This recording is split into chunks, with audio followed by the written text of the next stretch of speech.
তো আমি টয়লেটে যাই। টয়লেট থেকে বের হইছি, বের হইতেই কলপারে আমি আইসা মানে হাত মুখ ধুমু, এই মুহূর্তেই আমার ভাসুর আর ওই ছেলেটা আমারে ধরে। আমার এখানে মানে ধরে লয়, আমার মুখে চাপ দিয়ে ধরে, আমার হাতে পায়ে ধরে, ধরে আমারে কুলে করিয়া দুইজনে নিয়া একটা পড়া বাড়ি আছে বলে এটারে, মানে ওই পড়া বাড়ির কাছে একটা ক্ষেত আছে, বড় ক্ষেত, ওই জায়গায় নিয়ে যায়। তো নিয়ে যায় ক্ষেতের মাঝখানে আমারে শুয়াইছে। তো শুয়াইয়া খালি বলে যে এতদিনের জালটা আজকে মিটামো। আমি মনে মনে কইতেছি, হাই রে, আজকে বোধ আমার লাস্টটা, মানে আজকে আমার লাস্ট দিন। আর এরপরে হয়তো আমি আর কোনোদিন দুনিয়ার মুখ দেখবো না, সকালটা হয়তো আর দেখতে পাবো না। তে আমি খুব কাঁদতেছি। তো আমার বাসুরে বলতেছে,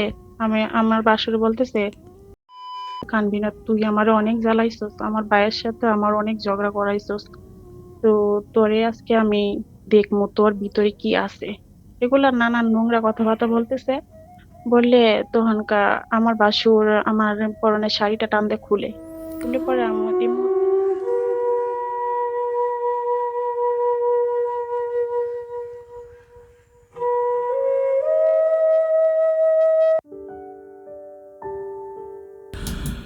সম্মানিত বন্ধুগণ, আসসালামু আলাইকুম। দূর দূরান্তে দেশ অথবা দেশের বাইরে থেকে ঠিক এই মুহূর্তে যেখান থেকে আমাকে দেখছেন, আমি আপন আর যে আপন জীবনের গল্পের 149তম এপিসোডে আপনাকে বরাবর মতো স্বাগতম জানাচ্ছি। কলিজার বন্ধুগণ, আজ আমি আপনাদেরকে শোনাবো গোবরে ফুটা এক পদ্মফুলের গল্প। আমি শুনেছিলাম যে নারীর সৌন্দর্য নাকি আল্লাহর রহমত। এটা কিছু নারীর জন্য আল্লাহর রহমত, আর কিছু নারীর জন্য আল্লাহর গজব। আপনি যদি আমার এই কথাটাকে বিশ্বাস না করেন, আজকে আরোহী আক্তার রুহির জীবনের বাস্তব গল্পটা শুরু থেকে শেষ পর্যন্ত শোনেন। আমি জানি যে আপনার জীবনে আপনি অনেক মানুষের জীবনের গল্পই শুনেছেন, তবে আমি খোদার কসম করে বলে যাই, আজকে এই আরোহী আক্তার রুহির জীবনের গল্পটা যদি আপনি শুরু থেকে শেষ পর্যন্ত শোনেন, আপনার নিঃশ্বাস যতক্ষণ আছে সারা জীবন আপনার অন্তরে দাগ কেটে যাবে এই রুহির জীবনের বাস্তব গল্পটা। এই গল্পটাকে আমি দুভাগে ভাগ করেছিলাম। ওনার গল্পটা অনেক হৃদয় বিচরিত, আসলে অনেক গল্প পেয়েছি বন্ধুগণ। মানে একদম লোকাল ভাষায় বলে যে আমার জীবন আমি এরকম গল্প পাইনি, একদম সোজা কথা। গল্পটা আমি দুটো ভাগে ভাগ করেছিলাম। আজকে আমি প্রথম পর্ব হচ্ছে আপনাদেরকে শোনাবো, এবং দ্বিতীয় পর্ব, সেকেন্ড পর্ব হচ্ছে আগামী দিন শোনাবো। আজকে প্রথম পর্বের শেষের দিকে আমি রুহির সাথে কথা বলবো। গল্পের অর্ধেক আমি বলবো আর অর্ধেক রুহি নিজের মুখে আপনাদেরকে শোনাবে, এবং আগামী দিনেও সেই সম্পূর্ণ তার নিজের মুখে বলে যাবে। তাহলে চলেন সবাই মিলে শুনে আসি রুহির জীবনের বাস্তব গল্প। সম্মানিত দর্শক বন্ধুরা, আসসালামু আলাইকুম রহমতুল্লাহি ওবারাকাতু। আমার নাম আরোহী আক্তার রুহি, আমার বাড়ি খুলনা। প্রিয় বন্ধুগণ, আমার জীবনে গল্পটা শুরু করার শুরুতেই আমি আপনাদেরকে আমার পরিবারের ব্যাপারে জানিয়ে রাখি। আমার পরিবারে আমি আছে, আমার বাবা আছে, মা আছে, এছাড়া আছে আমার ছোট দুইটা বোন। আমরা টোটাল 3 বোন, আমাদের কোনো ভাই নেই। আমাদের পরিবারটা একটা মধ্যবিত্ত পরিবার। আমরা খুলনার অদূরে কোনো একটা গ্রামেই থাকতাম। আমার বাবা হচ্ছে অজপাড়া গাঁয়ের একজন কৃষক। বাবা মানুষের খেতে খামারে কাজ করে খুব কষ্ট করে আমাদের সংসারটা চালায়। ছোটোবেলা থেকে না আমি সবার মুখে শুনে আসছিলাম আমি নাকি দেখতে অনেক বেশি সুন্দর। মানে সবাই বলে যে আমি নাকি আমাদের এলাকার সবচেয়ে সুন্দরী মেয়ে। আমি যখন স্কুলে যাই তখন সবাই আমাকে সুন্দরী বলে ডাকে। আমি প্রাইমারি স্কুলে যখন পড়ি তখন প্রত্যেকের মুখে মুখে আমার রুহি নামটার চেয়েও সুন্দরী নামটাই বেশি পরিচিত। আমাদের এলাকার সবগুলো মানুষ আমাকে সুন্দরী নামে চিনে। সবাই আমাকে প্রচুর পরিমাণ ভালোবাসে। আমরা যদিও গরিব মানুষ ছিলাম, কিন্তু আমার আব্বা যথেষ্ট সৎ এবং নিষ্ঠাবান একজন মানুষ ছিল। আমার আব্বাকে আমাদের এলাকার সবগুলো মানুষ অনেক ভালোবাসতো। যাই হোক, এইভাবে আমার দিনগুলো কাটতে থাকে। একটা পর্যায়ে আমি আমার প্রাইমারি স্কুলের গণ্ডি শেষ করে আমি আমাদের এলাকারই একটা হাই স্কুলে ভর্তি হই। আমি যখন হাই স্কুলে ভর্তি হই আমি তখন মাত্র ক্লাস 6-এ পড়ি। বাট তখন থেকে আমাদের এলাকার সবগুলো ছেলে আমার পিছনে লাইন মারতে শুরু করে। মানে আমি 6-এ পড়ি, এরপরও এত পরিমাণ ছেলে আমাকে বিরক্ত করে, এটা আসলে বললে হয়তো অনেকে বিশ্বাসই করবে না। আমি ঠিকমতো স্কুলেই যেতে পারি না। তো এইভাবে আমি যখন ক্লাস 7-এ পড়ি তখন আমার সাথে আমার একটা পুপি থাকে। মানে পুপি বলতে আমার পাশের ঘরের একটা পুপি, উনি হচ্ছে আমার সাথেই পড়ে। উনি তখন ক্লাস 8-এ পড়ে। আমি তখন হচ্ছে ক্লাস 7-এ পড়ি। তখন উনি হচ্ছে ওই আমাদের স্কুলের পাশেই একটা ছেলের সাথে উনি রিলেশন করে, মানে প্রেম করে। তো এই ব্যাপারটা প্রেম করে উনি সবসময় কী করে, ওই ছেলেটার সাথে আমার সাথে, মানে আমরা তিনজন একসাথে স্কুল থেকে হেঁটে হেঁটে আসি। তো আসার সময় ওই ছেলেটা আমার ওই মানে পুপিকে অনেক রকম কথা বলে, ওই কথাগুলো আমি শুনতে পাই। আমার তখন এই কথাগুলো শুনতে ভালো লাগে না, খুব খারাপ লাগে, মানে কথাগুলো একটু অন্য টাইপের ছিল। তো একটা পর্যায়ে যখন আমি বাড়িতে আসি, আমি বাড়িতে এসে আমার মায়ের কাছে কথাগুলো বলে দিই। আমি বলি, মা তুমি জানো যে পুপি হচ্ছে এরকম এরকম একটা ছেলের সাথে প্রেম করে, অ্যান্ড ওই ছেলেটা আর আমরা একসাথে স্কুল থেকে আসার সময় ওই ছেলেটা আমার পুপিকে কত রকম কথাবার্তা বলে, আমার এই কথাগুলো ভালো লাগে না। তো এটা যখন বলি তখন আমার মা আমার পুপিকে ডাকে, ডাকে তখন জিজ্ঞেস করে যে কী ব্যাপার, এই কথাটা কি সত্য? তো যখন জিজ্ঞেস করে আমার পুপি তখন অস্বীকার করে যে না না না, আমি এরকম কিছুই করি নাই ভাবি, ওইগুলো মিথ্যা কথা বলতেছে। আমার মা তখন বলতেছে, দেখ আমার এই মেয়েটা কখনো মিথ্যে বলে না, ও জন্মের পর থেকে এ পর্যন্ত আমাকে কোনোদিনও একটা মিথ্যা কথা বলে নাই, ও কেন মিথ্যে বলতে যাবে? তো আমার মা তখন আমার পুপিকে বলতেছে যে তুই প্রেম করবি কর, ভালো কথা, কিন্তু তোর প্রেম তুই কর, তুই আমার মেয়েটাকে কেন নিয়ে যাচ্ছিস? তুই আমার মেয়েটাকে নিয়ে যাচ্ছিস কেন? তুই আজকের পর থেকে ওর সাথে আর স্কুল থেকে আসবি না। এটার পর থেকে তখন আর আমার পুপি আমার সাথে কথা বলে না। এরপর থেকে আমি একা একা স্কুলে যাই, আর আমার পুপিও তখন একা একা যায়, আমি আর পুপির সাথে স্কুলে যাই না, আমি আর ওভাবে পুপির সাথে যাতায়াত করি না। তো এইভাবে যেতে যেতে একদিন যখন আমি স্কুল থেকে আসতেছিলাম, তখন আমাদের এলাকার হচ্ছে মেম্বারের ছেলে, যার নাম হচ্ছে পলাশ ভাইয়া। তো পলাশ ভাই কিন্তু অনেক বড়, মানে আমার চেয়ে মোটামুটি অনেক বড়। তো উনি আমাকে হচ্ছে স্কুল থেকে আসার সময় আমাকে ডাক দেয়, আমাকে বলে যে এই রুহি দাঁড়াও, তোমার সাথে কথা আছে। তো এটা যখন বলে আমি বলি হ্যাঁ ভাইয়া কী বলবেন বলেন। আমাকে আমাকে বলতেছে, আচ্ছা তোমার পুপি যদি প্রেম করে তাহলে তোমার গায়ে এত চুল কেন উঠে কেন? এরকম করে কথাটা বলার পর আমি তখন বলি যে ভাইয়া এরকম কথা কেন বলতেছেন, আমার গায়ে কেন চুলকানি উঠবে? পুপির প্রেম পুপি করে, আমার কি? উনি বলে তাহলে তুমি তোমার মানে মায়ের কাছে কেন গিয়ে বলে দিলে যে তোমার পুপি প্রেম করে? এটা যখন বলে আমি তখন চিন্তা করেছি কীভাবে উনি ব্যাপারটা কীভাবে জানতে পারলো। আমি তখন ওনার সাথে কোনো কথা না বলে আমি তখন এটা স্কিপ করে আমি তখন ওখান থেকে হেঁটে চলে আসি। মানে আমি ছোটো মানুষ তো, অনেক দ্রুত হেঁটে ওখান থেকে চলে আসি। এরপরে আমি খেয়াল করতে থাকি যে কী ব্যাপার, মানে আমাদের মানে ওই মেম্বারের ছেলে মানে পলাশ ভাইদের কিন্তু অনেক পাওয়ার, মানে আমাদের এলাকার চেয়ারম্যানের এত বেশি পাওয়ার নাই, ওই পলাশ ভাইদের যত পাওয়ার, মানে ওদের কথায় বাঘে মহিষে এক গাঁটে জল খায় এমন অবস্থা। তো যাই হোক, এরপর যখন আমাকে মানে এরপর আমি খেয়াল করে দেখি যে আমার পুপি যে ছেলেটার সাথে প্রেম করে, ওই ছেলেটার সাথেই হচ্ছে মানে চেয়ারম্যান মানে ওই মেম্বারের ছেলে পলাশ চলাফেরা করে। তখন আমি বুঝতে পারি যে ওদের দুজনের মাঝে খুব ভালো একটা ফ্রেন্ডশিপ আছে। ওই ফ্রেন্ডশিপ থাকার কারণেই হচ্ছে মানে আমাকে ও হচ্ছে ওই পলাশ ভাইয়া বকা দিছে। তো যাই হোক, এভাবে দিনগুলো কাটতে থাকে। তো এভাবে আরও প্রায় 5-6 মাসের মতো কাটে। অ্যান্ড 5-6 মাস পরে তখন আর আমার ওই পুপির সাথে আমার চলাফেরা করি না। আমার মা আমাকে নিজে মানা করে দেয় যে তুই ওর সাথে চলাফেরা করবি না। এরপরে আমি আমার পুপির সাথে চলাফেরা করি না। আমি যথারীতি করি কি, আমি ওই হচ্ছে মানে একাই যাই। তো এর 5-6 মাস পর একদিন পলাশ ভাই আমাকে বলতেছে আচ্ছা রুহি, মানে তোমাকে একটা কথা বলি, এরকম করে বলে। উনি কিন্তু সবসময় আমি যখন স্কুল থেকে আসি না, উনি রাস্তার পাশে দাঁড়ায় থাকে, কোনো সময় আমার সাথে কথা বলে, কোনো সময় বলে না, কিন্তু সবসময় আমার দিকে মানে একদম অপলক নয়নে তাকায় থাকে। তো সেদিন আমাকে বলতেছে যে আমি যদি তোমার সাথে প্রেম করি বা আমি যদি তোমার সাথে প্রেম করতে চাই, তুমি কি প্রেম করবা? এটা বলার পর আমি তখন মাত্র ক্লাস 7-এ পড়ি। আমি তখন বলি যে ভাই এটা কী বলতেছেন, আমি মাত্র ক্লাস 7-এ পড়ি, আমি তো ছোট্ট একটা মানুষ, আমার কি প্রেম করার বয়স হয়েছে? তো বলে ক্লাস 8-এ পড়ে যদি তোমার পুপি এত নাটক করতে পারে, তাহলে তুমি ক্লাস 6-এ মানে 7-এ পড়ে করতে পারবে না কেন? আমি বলি যে আমার পুপি কী নাটক করে? বলে নাটক না, কত রকমের নাটক করে আমার বন্ধুর সাথে, তুমি জানো? এটা বলার পর তখন ওনার ফোনের ভিতর আমাকে একটা ভিডিও দেখায়। আমি যখন ভিডিওর প্রসঙ্গে কিছু বলতে চাই না, এরপর আমি ওনাকে বলি যে ভাইয়া দেখেন আমার এগুলো ভালো লাগে না, আমি হচ্ছে মানে আমি এইসব প্রেম করবো না। তো তারপর আমি বাড়িতে চলে যাই। বাড়িতে চলে যাওয়ার পরে এরপর থেকে মানে উনি কন্টিনিউ আমাকে ডিস্টার্ব করতে থাকে, আমাকে দেখলে হচ্ছে আমাকে ডাক দেয়, রুহি তোমার সাথে কথা আছে, এদিকে আসো, তুমি ভালো মেয়ে, লক্ষ্মী মেয়ে, এগুলো বলে আমাকে ডাকে। এখন আমি তো একটা মেয়ে মানুষ, কত ওনাকে স্কিপ করতেছি। এরকম করে দিনগুলো যাচ্ছে। যেতে যেতে একটা সময় উনি আমাকে খুব পছন্দ করে ফেলে, মানে অতিরিক্ত পছন্দ করে, মানে সবার কাছে বলে যে উনি আমাকে পছন্দ করে আমাকে বিয়ে করবে। ওনার বয়স কিন্তু তখন অত বেশি ছিল না, লাইক উনিও তখন ক্লাস 10-এ পড়তো। তো উনি একটু মানে সাহসী টাইপের মানুষ ছিল আর কি, অত্যন্ত সাহস ছিল ওনার। এরপর উনি করে কি, ওনার বাবার কাছে গিয়ে উনি এই কথাটা বলে, ওনার বাবাকে বলে যে এরকম একটা রুহি নামের একটা মেয়ে আছে, আমি মেয়েটাকে বিয়ে করবো। ওনার বাবার কাছে বলে পলাশ ভাইয়া। বলার পরে ওনার বাবা তো মেম্বার মানুষ, ওনার বাবা তখন আমাদের বাড়িতে আসে একদিন।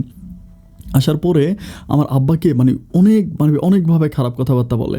মানে আমার আব্বাকে একরকম গালি দেয় যে আজকে বলে দিতেছি যে যত দ্রুত পারো নিজের মেয়েরে সামলাও, নিজের মেয়ের যদি না সামলাও তাহলে এই গ্রামে থাকতে পারবা না। একদম হাত পা ভেঙে লুলা বানায়া ঢাকা শহরের হচ্ছে মানে ইয়েতে হচ্ছে রেল স্টেশনে বসাই দিয়ে রাখবো বাটি দিয়া, এটা বলে আমার আব্বাকে।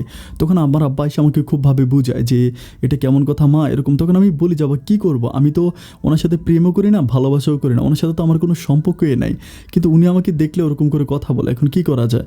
আমার মাও তখন আমার আব্বাকে বোঝায় যে ওরে দোষ দেওয়া লাভ কি, ও তো কী করবে। আমি তখন আমি আমার হচ্ছে মাকে বলি যে মা দেখো মানে আমার সাথে এই কাজগুলো কেন হবে বা আমার সাথে এগুলো কেন করবে, আমি তো হচ্ছে ওদের কোনো অন্যায় করি না বা কোনো অপরাধ করে আমি স্কুলে পড়তেছি। আমার মা তখন আমাকে একটা কথা বলে যে কথাটা আমার একদম হৃদয়ে কেটে যায়। আমার মা বলে যে কালকে থেকে স্কুলে যাওয়ার সময় পাতিলের নিচে, মানে গ্রামের বাসায় বলে আর কি, যে হাইলের নিচের কালি মুখে দিয়ে যাবি। মানে পাতিলের নিচের যে কালি হয় না গ্রামের মানুষ যখন রান্না করে, ওই পাতিলের নিচের কালি মা বলে যে পাতিলের নিচের কালি মেখা কালকে থেকে স্কুলে যাবি, তাহলে আর হচ্ছে কোনো প্রবলেম হবে না। তো এইভাবে আমি স্কুলে যাচ্ছি, বাট এরপর থেকে ওনার মানে আমাকে ডিস্টার্ব করা মাত্রাটা বাড়ায় দেয়। উনি তখন আমাকে বলে যে আমার আব্বাকেও তোমাকে বিয়ে করার কথা বলে দিছি, কোনো প্রবলেম না, আমি তোকে বিয়ে করব। মানে আমাকে রাস্তার দিকে আমার হাত ধরে টানাটানি করে, এবং হচ্ছে ওনার মানে ছেলে টেলে থাকে ওইগুলো নিয়ে উনি সবসময় আমাকে মহড়া দিতে থাকে আমার সামনে গিয়া পড়ে। তো এরকম করে উনি আমাকে বিরক্ত করে, আর একটা পর্যায়ে ওই মেম্বারও এসে আমার আব্বাকে গালাগালি করে যে মেয়েকে সামলাও, না সামলাইলে তোমাদের কী করবে সেই করবো। তো আমি এবং আমার বাবা তখন খুব বিপাকে পড়ে যাই। মানে আর আমার ছোটো বোনগুলো তখন অনেক ছোট ওরাও তখন প্রাইমারি স্কুলে পড়াশোনা করে। তো এখন কি করবে আব্বা ঠিক বুঝতে পারতেছে না যে ওই সময় কী করা উচিত। তো একটা পর্যায়ে আব্বা চিন্তা করে যে আব্বা আমাকে বিয়ে দিয়ে দেবে। তো আমি তখন ক্লাস 7-এ পড়ি, একটা 7-এ পড়া মানুষ তো বুঝতেই পারছেন অনেক ছোট মানুষ। তো এই সময় আসলে আমাকে কোথায় বিয়ে দিবে, আর বিয়ে দেওয়ার জন্য মানে আমরা তো বড়লোক মানুষ না, তো মোটামুটি গরিব মানুষ, আর আমাকে বিয়ে দিতে হলো একটু কম বয়সী ছেলে লাগবে, যেহেতু আমার বয়সটা অনেক কম। তো সেক্ষেত্রে আমার আব্বা বিভিন্ন দিকে ছেলে খুঁজতে থাকে। তো ছেলে খুঁজতে থাকে ওরকম এখানে সেখানে বিভিন্ন জায়গায় ছেলে খুঁজতে থাকে গোপনে গোপনে। অ্যান্ড একটা পর্যায়ে আমাকে স্কুলে যাওয়া বন্ধ করাই দেয়। মানে আমাকে স্কুলে যাওয়া বন্ধ করাই দেয়। আমার তখন খুব খারাপ লাগে, মানে প্রচণ্ড রকম কষ্ট হয় যে আমি তো কোনো অন্যায় করি নাই, অপরাধ করি নাই, তারপর আমার স্কুল কেন বন্ধ করে দিল, আমাকে আর স্কুলে যেতে দেয় না। এরপর থেকে আমি আর স্কুলে যাই না, আমি হচ্ছে বাড়িতেই থাকি। তো এইভাবে আমার দিনগুলো কাটতে থাকে। প্রায় 3 থেকে 3.5 মাস পরে আমার বাবা আমাদের গ্রাম থেকে মোটামুটি একটু দূরে আছে, মানে 2-3টা গ্রামের পরে ওখানে একটা ছেলের সাথে আমার বিয়ে ঠিক করে। তো ছেলেটা অনেক বড় ছিল না, মানে অনেক ছোটোই ছিল, মানে এরকম হবে যে 21 বা 22 এরকম বছর হবে, কিন্তু ও ব্যবসা করে, মানে টুকিটাকি অনেক ব্যবসা বাণিজ্য করে, বাজার অনেক ব্যবসা চাউলের ব্যবসা করে। তো ওরকম করে মোটামুটি মানে বয়স কম হলে কী হয়েছে, ওই ছেলেটা কিন্তু অনেক ভালো। তো ছেলেটার প্রসঙ্গে বলে রাখি, ওই ছেলের বাবা আছে, মা আছে, এবং হচ্ছে ওর আছে, লাইক হচ্ছে ওর একটা মানে ওর একটা বড় ভাই আছে, এরকম বড় ভাই বিয়ে করছে, বড় ভাইয়ের বউ আছে। তো এরপরে উনি তখন আমাকে করে কি যে আমাকে মানে পারিবারিকভাবে এখান থেকে আমার বিয়ে হয়। তো বিয়ের দিন যদিও মেম্বারের ছেলে অনেক হাঙ্গামা করছিল, অনেক ঝামেলা করছিল, কিন্তু আমার আব্বা মেম্বারকে ফোন করে বলে যে আপনার ছেলে যদি কোনো কিছু না করে আপনার ছেলেকে আপনি ফোন করে বলে দেন। তো এরপরে মেম্বার আমাদের বিয়েতে সরাসরি থাকে, আমার বিয়েতে, যার জন্য এই মেম্বারের ছেলে আর কিছুই করতে পারে না। আমার বিয়ে হয়ে যায়, বিয়ে হয়ে যাওয়ার পর আমি আমার শ্বশুর বাড়িতে চলে যাই। তো আমি তো ছোটো মানুষ, আসলে শ্বশুর বাড়ি সংসার এই ব্যাপারগুলোতে আমি অতটা বুঝি না, মানে খুবই ছোটো মানুষ। এবং আমার স্বামী যে ছিল, যার নাম হচ্ছে রানা, মানে রানা কিন্তু অত্যন্ত ভালো মানুষ ছিল। মানে আমি আসলে ভুলে বুঝাইতে পারবো না, আমার দেখায় মনে হচ্ছে রানার মতো কোনো মানুষ হতে পারে না, একদম ফেরেস্তার মতো একটা মানুষ, আমাকে অনেক বেশি ভালোবাসে, একটা মুহূর্ত আমাকে চোখের আড়াল করতে দেয় না। আমার কাছে মনে হয় যে রানা আমাকে একদম ছোট বাচ্চার মতো আদর করে। তো দিনগুলো এভাবে সামনে দিয়ে কাটতেছিল। আমার পাশে মানে আমি আমার শ্বশুরবাড়ির ব্যাপারটা বলে রাখি। আমার এক পাশে মানে একটা ঘরে হচ্ছে আমার শ্বশুর শাশুড়ি থাকতো, আরেকটা ঘরে হচ্ছে আমার যে ছিল, মানে আমার বাসুর, মানে আমার হচ্ছে স্বামীর বড় ভাই আর ওনার বউ থাকতো এক রুমে। তো আমি ওই বাড়িতে আসি। তো ওই বাড়িতে থাকার পরে এভাবে আমার দিনগুলো কাটতেছে। তো একদিন হচ্ছে বৃষ্টি পড়তেছিল, মানে প্রচণ্ড রকম বৃষ্টি আসছে। আমার তো ভালো লাগতেছে, আমি তো ছোটো মানুষ তাই না। তো দেখি যে আমার মানে শ্বশুরবাড়ির পাশে একটা বড় পুকুর আছে, বিশাল একটা পুকুরের ভিতরে অনেক মেয়েরা সাঁতার কাটতেছে, মানে ছেলে মেয়ে। তো বৃষ্টির ফোঁটাগুলো যখন পুকুরে পড়ে না, আর এরই মাঝে যখন সাঁতার কাটে, মানে তখন অদ্ভুত একটা সুন্দর লাগে, মানে অনেক ভালো লাগে। আমি কিন্তু বাড়িতে থাকলে বৃষ্টির দিন হচ্ছে পুকুরে সাঁতার কাটতাম। তা আমি তখন আমার শাশুড়িকে বলি যে মা আমি পুকুরে যাবো, সাঁতার কাটবো। এটা আমার বিয়ের বেশি দিন পরে না, লাইক হচ্ছে প্রায় মানে 20-25 দিন পরেই হবে।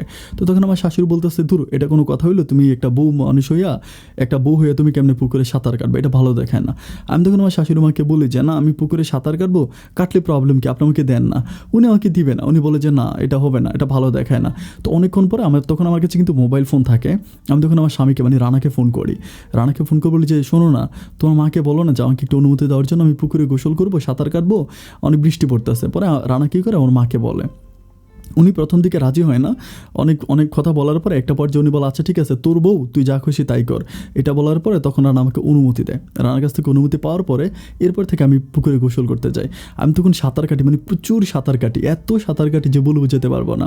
প্রায় 1 ঘন্টা মতো আমি পুকুরে ভিজতে থাকি, মানে বৃষ্টি যতক্ষণ থাকে ততক্ষণ আমি পুকুরের মধ্যে থাকি সাঁতার কেটে। আমি তো আসলে মানে আমি কিন্তু ওই সময় শাড়ি পরতে পারতাম না অতটা, মানে মেয়েরা যেরকম শাড়ি পরতে পারে না ভালো করে, ওরকম শাড়ি পরতে পারতাম না, কিন্তু শাড়িই পরি।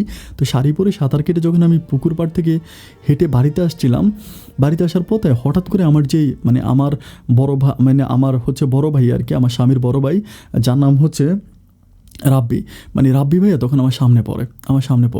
সামনে পড়ার পরে উনি জানি কেমনভাবে আমার দিকে তাকায় থাকে, মানে ভিজা শরীর ছিল তো, মানে শাড়ি পরা ছিল, ছোটো মানুষ তো শাড়িও খুলে যাচ্ছে, ঠিক মতো পরতে পারি না, মানে উনি অন্যভাবে আমার দিকে তাকানোর পরে আমি তখন কী করি, ওইখান থেকে চলে আসি। ওইখান থেকে আমি তখন আমাদের বাড়িতে আসি, মানে আমার ঘরে আসি, কাপড় টাপড় চেঞ্জ করে। আমি তখন বুঝতে পারতেছিলাম না যে একটা মানুষ কীভাবে তাকায়, মানে উনি আমার দিকে হয় না যে মানে জিব্বা কামড়াইতেছে আমার দিকে তাকায়, ওরকম অবস্থা। এরপরে আমাদের পার্শ্ববর্তী ঘরের একটা মেয়ে থাকে যার নাম হচ্ছে পাখি, মানে পাখি কিন্তু আমার সাথে অনেক ভালো সম্পর্ক, মানে আমার মানে 25 দিনে পাখির সাথে আমার একটা ভালো সম্পর্ক হয়ে গেছে। তো আমি তখন ওই পাখিকে বলি পাখি আচ্ছা আমি একটা ব্যাপার বুঝতেছি না, তুই কি আমাকে একটু বলবি? তো বলে হ্যাঁ ভাবি বলো না। আমি বললাম চাচা আমার যে বাসুর আছে, আমার বাসুর আমার দিকে কেন যেন একটু অনেক খারাপ নজরে তাকাইলো, মানে এইভাবে তাকানোর কারণটা কি আমাকে একটু বলতো। তো বলতেছে তুমি কিন্তু তোমার বাসুরের কাছ থেকে একটু দূরে থাইকো, উনি কিন্তু মানে সঙ্গুর সাপ, এটা বলে যে সাপের বাচ্চা ওরকম করে বলে। আমি তখন বলছি কী ব্যাপার, মানে সাপের বাচ্চা মানেটা কি বুঝতেছি না। আমি তখন চিন্তা করেছি আচ্ছা যাই হোক। এরপর থেকে উনি তখন মানে আমি তো মানে ওরকম ওনার ছোটো ভাইয়ের বউ, এরপর থেকে যাই হোক দিনগুলো যাচ্ছে, কিন্তু উনি আমাকে দেখলে হচ্ছে আমাকে জড়ায় ধরে, মানে আমাকে জড়ায় ধরে পিছন থেকে এসে জড়ায় ধরে কী ব্যাপার কেমন আছো আমার ছোটো বোনটা, ওরকম করে আদর করে, মানে গালে ধরে তারপর চুলে ধরে। তা আমি মানে প্রথমে এভাবে ব্যাপারটা অনেক দিন ধরে যাচ্ছে, আমি কিছু মনে করতেছি না। তো এভাবে যেতে যেতে একটা পর্যায়ে আমি দেখতে পাই যে উনি মোটামুটি আমার একটু লজ্জাজনক জায়গাগুলোতে উনি টাচ করার জন্য চেষ্টা করে। এই ব্যাপারটা যখন আমি দেখতে পাই তখন আমার নিজের কাছে অনেক খারাপ লাগে। এরপর থেকে আমি আর ওনার সামনে যাই না, ওনাকে দেখলে আমি দূরে থাকি, মানে ওনার সামনেটা যেতে চাই না।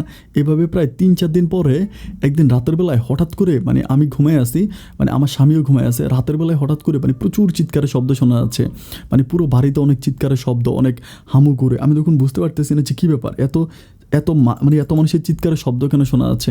তখন ঘুম থেকে উঠে আমরা যখন দরজা খুলে দেখতেছি যে আমার পাশের ঘরের, মানে আমাদের পাশের ঘরে আমি যে ময়নার কথা বলছি, আমি যে পাখির কথা বলছিলাম, মানে পাখির মানে পাশের ঘরে ওইখানে আমার একটা কাকা হয়, ওই কাকাটা মানে ধাউনিয়া আমার বাসুরের ঘরের দরজায় কোবাইতে আছে, মানে দরজা দিয়ে মানে বাঁশ আছে তো বাঁশ কোবাইতে আছে। পরে গ্রামের সব মানুষগুলো ওইটা মানে কী হয়েছে জানার জন্য সবাই যায়। যাওয়ার পরে সবাই মানে আমার শ্বশুর শাশুড়ি সবাইকে জিজ্ঞেস করে যে কী হয়েছে আমার কাছে বলেন, মানে ওনাকে বলে। পরে বলে যে তোর ছেলেরে ঘর থেকে বের হইতে বল, একটা কোপ দেওয়া ওরে 2 টুকরা করে ফেলবো, ওরকম করে বলে। তো কেউ বুঝতেছি না যে আসলে কী হয়েছে, ঘটনা কি। তো অনেক পরে তো উনি তখন ওরকম ওনাকে মানুষ অনেক ধাক্কি করে অনেক কষ্টে পরে ওনাকে ঠান্ডা করে তখন নিয়ে যায় আর কি, উনি চলে যায়। তো চলে যাওয়ার পরে এরপরে যখন পাখি আসে সকালবেলা, পাখি যখন আসে, পাখি আসার পরে আমি পাখিকে জিজ্ঞেস করি যে পাখি কালকে রাতে কী হয়েছিল, ওই অমুক ঘরের কাকা হচ্ছে এরকম ধাও নিয়ে আমার বাসুরের ঘরের মানে দরজা কোবাইতেছে, ব্যাপারটা কি। পরে আমার বলতেছে তোমার বাসুরের একটা অঘটন ঘটাইছে। আমি বলি কী অঘটন? পরে বলে যে ওনার যে একটা মেয়ে আছে না, আমি বললাম হ্যাঁ। তো ওনার একটা মেয়ে আছে, ওই মেয়েটা অনেক সুন্দর আর কি, ওই মানে মোটামুটি ওই এলাকার সুন্দরী মেয়ে। তো উনি মনে হয় ওনার ওয়াইফ মনে হয় মেবি হচ্ছে ওনার মানে ওনার শ্বশুর বাড়িতে গেছিলো, উনি বাজারে ছিল। তো বাজারে থাকার পরে আমার বাসুর করছে কি, মানে গ্রামের বাসায় যে হিং কাটা বলে, মানে মাটি কেটে ওরকম হচ্ছে ঘরের ভিতরে ঢুকা যায়, শিক কেটে তখন আমার বাসুর হচ্ছে ওই মেয়ের ঘরে ঢুকে ওই মেয়েকে দর্শন করার জন্য চেষ্টা করছে। এটা যখন চেষ্টা করছে, যাক আল্লাহর রহমতে ওই সময় ওই মেয়ের বাবা হচ্ছে বাজার থেকে আসে। মেয়ের বাবা যখন বাজার থেকে আসে তখন মেয়ের বাবা নাকি এটা দেখতে পাওয়ার পরে মেয়ের বাবা তখন চিৎকার দিয়ে ওঠে। মানে মেয়ে যখন চিৎকার দেয় তখন মেয়ের বাবাও মানে চিৎকার দেয়, পরে আশেপাশে মানুষ আসে, উনি তখন ওই রসাই ঘর থেকে বটে নিয়ে ওরে কোবাইতে যায় আর কি, মানে আমার ভাসুরকে। আমি বলি আল্লাহ কী বলো, এরকম ঘটনা? বলে এরকম ঘটনা। আমার তখন বুকটার ভিতরে ধপধপ করে কাঁপতেছে। আমি তখন চিন্তা করতেছি উনি তো আমার সাথে একটু অন্যভাবে মানে অন্য কিছু করার জন্য চেষ্টা করে, আল্লাহ জানে আমার সাথে না জানি কী করে। কিন্তু আমি এই ব্যাপারগুলো আমার স্বামীকে মানে রানাকে বলি না, রানাকেও বলি না, আমার শ্বশুর শাশুড়িকেও বলি না। আমি চিন্তা করি যে যাই হোক এইভাবে যেতে যেতে হয়তো একটা সময় ঠিক হয়ে যাবে। এরপর থেকে আমি ওনার সামনে পড়ি না, ওনাকে দেখলেই দূরে থাকি। 3-4 দিন পরে উনি আমাকে বলতেছে যে, আমাকে বলে যে আচ্ছা কী ব্যাপার রুহি, একটা ব্যাপার খেয়াল করতেছি তুমি আমার কাছ থেকে একটু দূরে দূরে থাকো, আমি কি খুব খারাপ? আমি তখন বলি যে না আপনি খুব খারাপ না, কিন্তু মানে আমার মানে আমি ওনাকে এরকম করে বলে যে আপনি খুব খারাপ না, কিন্তু আমার ভালো লাগে না আপনার কাছে যেতে। উনি বলে কেন? তোমার স্বামী যেরকম আমিও তো এরকম, এই কথাটা এইভাবেই বলে।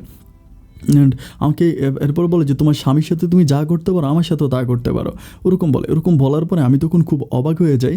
অবাকে ওনাকে জিজ্ঞেস করি যে আপনি এগুলো কী কথা বলতেছেন, আপনার কি বিবেকে একটাবার বাধা দিচ্ছে না? আপনি কি বুঝতে পারতেছেন না আমি আপনার কী হই? পরে বলে এত পাকনামি করো কেন, এত পাকনার কথা বলো কেন, মানে একটু ধমক দেওয়ার কথা বলে। এরপর থেকে আমি আর ওনার সামনে যাই না, ওনার কাছ থেকে দূরে দূরে থাকি। অ্যান্ড এইভাবে উনি কী করে, একদিন আমি আমাদের ঘরের মানে শুয়ে আছি আর কি, জানালা দিয়ে শুয়েছি, উনি তখন জানালা দিয়ে যাচ্ছিলো। তো গরমকাল ছিল, গরমকাল থাকার কারণে মানে যেহেতু মানে কারেন্টও ছিল না, তো জানালা খুলে দিয়ে আমি শাড়ি তো ছোটো মানুষ বলেছি, শাড়িও তো ভালো পরতে পারি না, তো এখানে শুয়ে আছি। শুয়ে থাকার পরে বাতাসের ভিতরে কিছুক্ষণ পরে আমার একটা চাচি আর কি, মানে মানে পাশের ঘরের চাচি শাশুড়ি হয়, উনি এসে আমাকে ধমকা ধমকি, এই বেয়াদ্দপ উঠ, তুই এমনি এভাবে শুয়ে আছিস কেন অন্যভাবে? তো তখন আমি বলেছি কী হয়েছে? পরে বলতেছে যে তোর জানালা খুলে তুই এমনি শুয়ে আসস, তোর বাসুর জানালা দিয়া তোর দিকে চাই আসলে প্রায় আধা ঘন্টার মতো। আমি বলি কী বলেন? বলে হ্যাঁ এইভাবে তোর দিকে খারাপ নজরে তাকায় ছিল, তুই এইভাবে আর ঘুমাবি না, দরজা লাগিয়ে ঘুমাবি। তো তখন আমি বুঝতে পারতেছি যে আমার ভিতরে আসলে একটু মানে আমাকে একটু শারীরিকভাবে একটু নির্যাতনই করা হচ্ছে, তা আমি কিছু বলতে পারতেছি না। তো এইভাবে একদিন উনি খাইতেছে, উনি খাবার খাচ্ছে, আমি তখন ওনাকে মানে খাবার দিচ্ছি, দেওয়ার পরে উনি মানে পানি খাবে, আমাকে বলতেছে একটু পানি ঢেলে দাও। আমি তখন পানি ঢেলে দিই, পানি ঢেলে দেওয়ার পর ওনার ওয়াইফ কিন্তু আসলে ওই এদিকে আসে না অতটা, মানে ওনার ওয়াইফ ওনার মতোই থাকে। আমরা আসলে সবাই একসাথেই চলাফেরা করি, একসাথেই খাই। রানা কিন্তু মানে আমার স্বামী যে, সে কিন্তু আসলে অতটা বাড়িতে আসে না, ও ম্যাক্সিমাম সময় হচ্ছে ওই ইয়াতেই থাকে, মানে শহরেই থাকে, ও যেহেতু ধানের ব্যবসা করে ওই দিকেই বেশিরভাগ থাকে, রাতের বেলায় খালি ঘুমোতে আসে। এরপরে উনি আমাকে বলতেছে যে তোমাকে একটা কথা বলি, এরকম করে বলে। আমি বলি হ্যাঁ বলেন। পরে বলে যে মানে তুমি এরকম করে বলে যে তুমি তোমার স্বামীর সাথে যা করো আমার সাথে কি তা করবা, ওরকম করে বলার পর আমি তখন একটু অবাক হয়ে যাই। আমি বলি যে এটা কি বলতেছেন আপনি, আমার স্বামীর বড় ভাই হয়ে এগুলো কি বলেন? পরে বলে কি হইব, কেউ জানবো না, কেউ শুনবো না, মানে উনি মনে করছে যে উনি যে এতদিন আমার গায়ে হাত দিছে এগুলো করছে, এগুলো তো আমি মানে কারো কাছে বলি নাই, মানে এই জন্য উনি একটু সুযোগ পেয়ে গেছে যার জন্য আমাকে এটা বলছে। আমি তখন বলতেছি দেখেন আমি আপনাকে আমার বড় ভাইয়ের মতো জানি, আপনি আমার বড় ভাই, অ্যান্ড আপনি যদি আমার সাথে এই কাজগুলো করেন আমি কিন্তু এটা সহ্য করবো না, আমি কিন্তু সবার কাছে বলে দিব। উনি তখন বলে যে কারো কাছে বললো না, উনি রিকোয়েস্ট করে। তো আমার তখন মানে আমার ভালোই লাগে না, আমি বলি যে আজকে আমি ওনাকে প্রশ্রয় দিয়েছি, উনি এটা আমাকে আজকে বলিয়ে ফেলছে, কালকে হয়তো উনি আমাকে ধরেই বসবে, এই ভয়ে আমি আমার শাশুড়ির কাছে কথাটা বলে দিই। আমি আমার শাশুড়িকে বলি যে মা এই ঘটনা আপনার বড় ছেলে আমাকে এটা বলছে।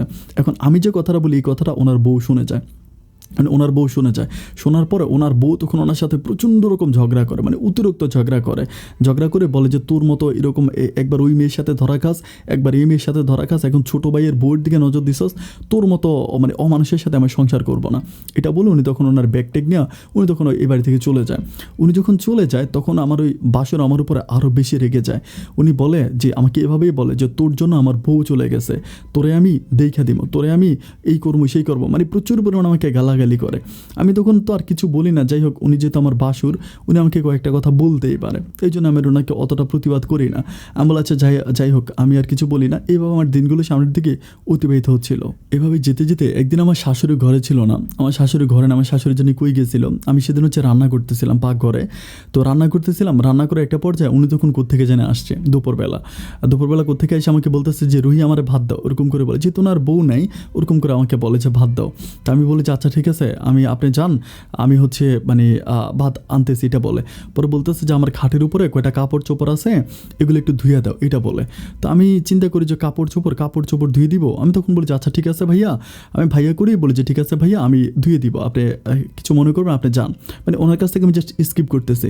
এরপরে আমি ওনার রুমে যাই, ওনার রুমে যাওয়ার পরে আমি দেখতে পাই যে কাপড় চোপড় বলতে মানে ছেলেরা যে জাঙ্গিয়াগুলো পরে না ওরকম মানে 5টা 6টা অনেক খাটের উপরে রেখে দিছে।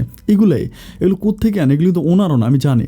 পরে আমি এগুলো দেখার পর আমি তখন একটু অবাক হয়ে যাই। আমি যখন পিছনের দিকে ফিরে দেখি জুনে আমার একদম আমার সামনে দাঁড়ায় আছে, মানে একদম জিনের মতো কোত্থেকে জানে আসছে। আমাকে তখন বলতেছে যে কী ব্যাপার, এগুলো ধুয়ে দাও। আমি বললাম যে এতগুলা আপনি এগুলো কোত্থেকে আনছেন? পরে বলে এগুলো আমার বউ আগে ধুইতো, এখন তুই ধুইবি, ওরকম তুই করে বলে। মানে হঠাৎ করে যখন তুই করে বল, আমি তখন একটু ভয় পেয়ে যাই। আমি বলে ভাই এগুলো কী বলতেছেন, এগুলো কীভাবে ধুইবো আমি জানি না। পরে বলে কেন তোর জামাইটা ধোস না, ওরকম করে বলে। আমি বলে আমার জামাইটা ধুই, কিন্তু তাই বলে কি আপনারটা ধোয়া লাগবে? পরে বলে ধোয়া লাগবে, ধোয়াই লাগবে, এটা বলুন। আমাকে তখন ওখানে জড়ায় ধরে। যখন জড়ায় ধরে আমি তখন চিল্লাচিল্লি করতে থাকি, মানে প্রচণ্ড রকম চিল্লানোর একটা পর্যায়ে রাস্তা দিয়ে তো মানুষ যাচ্ছে, মানুষ বলতেছে এই কে রে, মানে আমাদের শ্বশুরবাড়িটি একটু রাস্তার পাশেই ছিল। কী হয়েছে যখন এরকম করে কথা বলে তখন উনি বান্দুয়ার থাকে, বান্দুয়ার দিয়ে বেরিয়ে যায়। আমি তখন বেরোয় পাশের বাড়ি একটা চাচির ঘরে গিয়া আমি তখন প্রচুর কান্নাকাটি করে, আমার মোবাইলে তখন টাকা ছিল না রানাকে ফোন করার মতো, মানে আমার স্বামীকে ফোন করার মতো। এরপরে পাশের ঘরে ওই চাচিকে গিয়া খুব কান্নাকাটি করে বলি যে চাচি এই ঘটনা আমার সাথে এগুলো ঘটছে, আপনার মোবাইলটা একটু দিবেন, আমি একটু ফোন করব। এটা বলার পর আমি তখন আমার স্বামীকে ফোন করি, মানে রানাকে ফোন করি। রানা তখন আসে, মানে 2-3 ঘন্টা পরে রানা চলে আসে। আসার পরে রানা তখন মানে আমার ব্যাগ ট্যাগ নিয়ে সব কিছু নিয়ে চলে যাবে, এখান থেকে থাকবে না। তো আমার শাশুড়ি, আমার শ্বশুর, তারপরে সবাই রানাকে ধরতেছে যে না, কারণ রানার উপার্জনের টাকায় কিন্তু এই সংসারটা চলে। আমার ভাসুর কিন্তু কোনো কাজ করে না, মানে টোটালি কোনো কাজ করে না। বন্ধুবান্ধব নিয়ে থাকবে, তাস খেলবে, জুয়া খেলবে, এভাবেই দিন কাটাবে। মানে উনি আর অন্য কোনো কাজই করে না।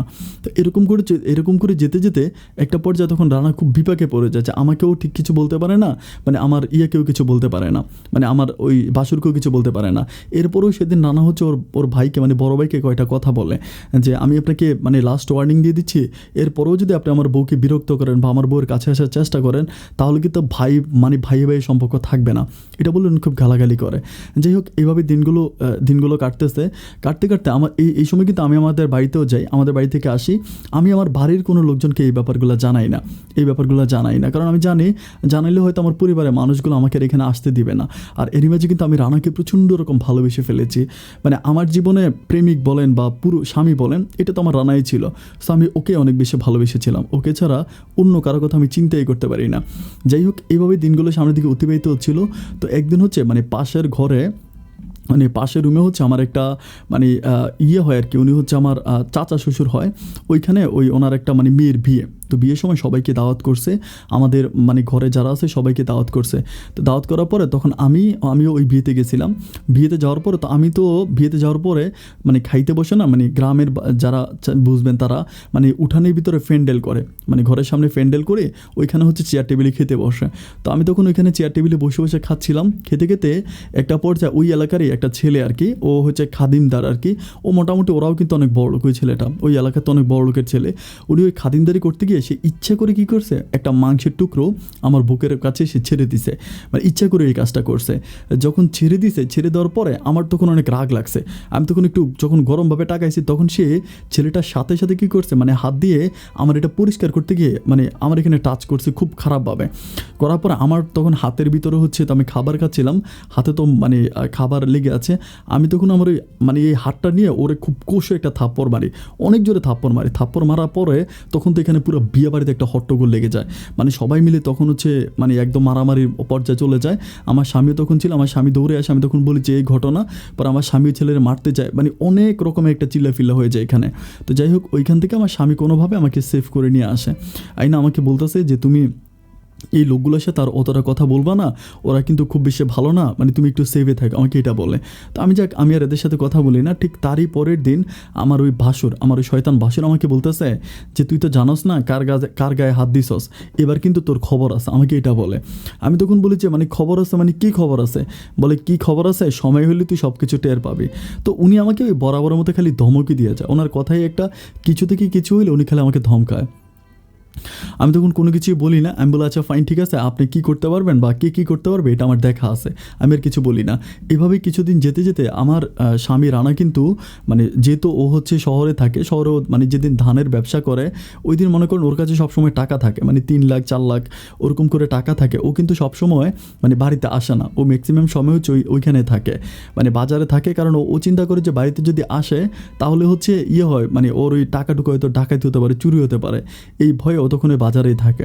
তো এইভাবেই কিছুদিন পরে বলতে সেদিনে ও আমাকে ফোন করে বলতেছে রুহি একটা কাজ করো, আমি হচ্ছে আজকে আসতে পারবো না, আমি এখানে বাজারে হচ্ছে মানে ইয়ে করবো, মানে আজকে আমার কাছে কিছু টাকা আছে, তো আমি ওইখানে কিন্তু আমার আবার একটা মানে হচ্ছে পুপা শাশুড়ির বাড়ি আছে আর কি, ওই পুপির বাড়িতেও থাকবে, ও বলে ওইখানে থাকবে।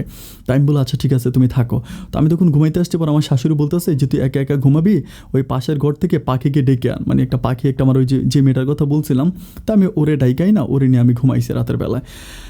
ওই দিন রাতের বেলায় ঘুমাইছি, ঘুমানোর পরে আমি তো শুয়ে আছি, আমি যাক মানে শুয়ে আছি। আমার ওই দিন কিন্তু মেয়েদের যে একটা রোগ হয়, মানে রোগ হয় বলতে একটা জিনিস হয় বা সামথিং ওরকম কিছু একটা হয়, ওইটা হয়েছিল আমার সেদিন।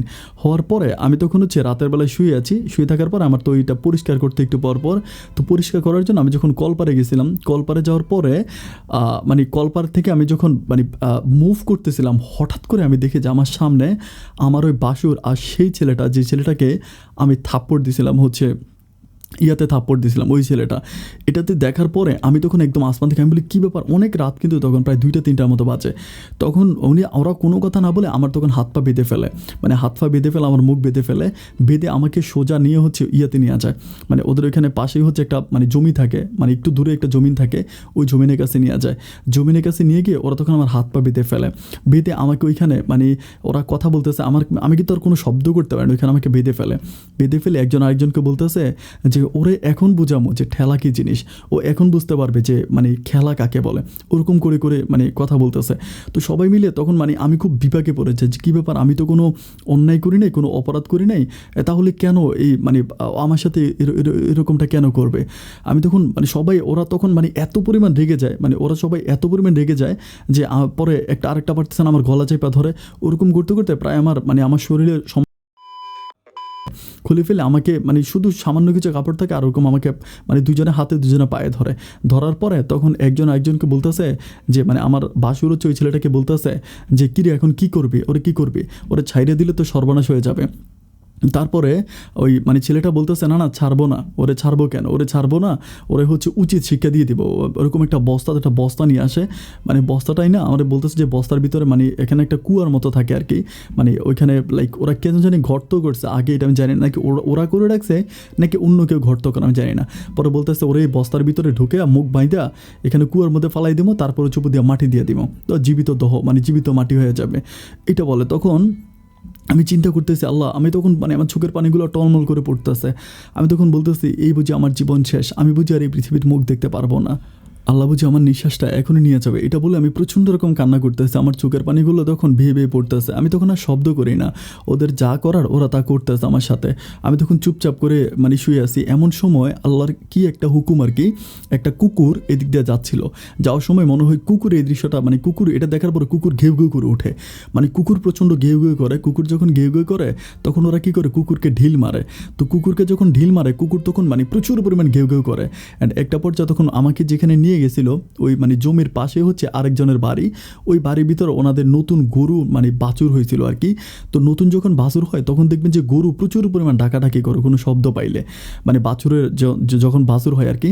তো যখন মানে কুকুরটা ঘেউ ঘেউ করতেছিল তখন উনি করছে কি মানে ওই মানে গরুটা তখন অনেক বেশি শব্দ করতেছে, অনেক লাউডলি যখন শব্দ করতেছে তখন ওই গরুর যিনি মালিক মানে আমার যে মানে আরেক চাচা শ্বশুর আর কি, উনি তখন মানে উঠে শোয়া থেকে উঠে উনি মনে করছে যে হয়তো চোর আসছে, যেহেতু ওনার গরু বাইরে, গরুর বাছুর আছে, হয়তো চোর আসছে গরু নেওয়ার জন্য। উনি তখন বের হয়ে উনি তখন কাশি দেয়।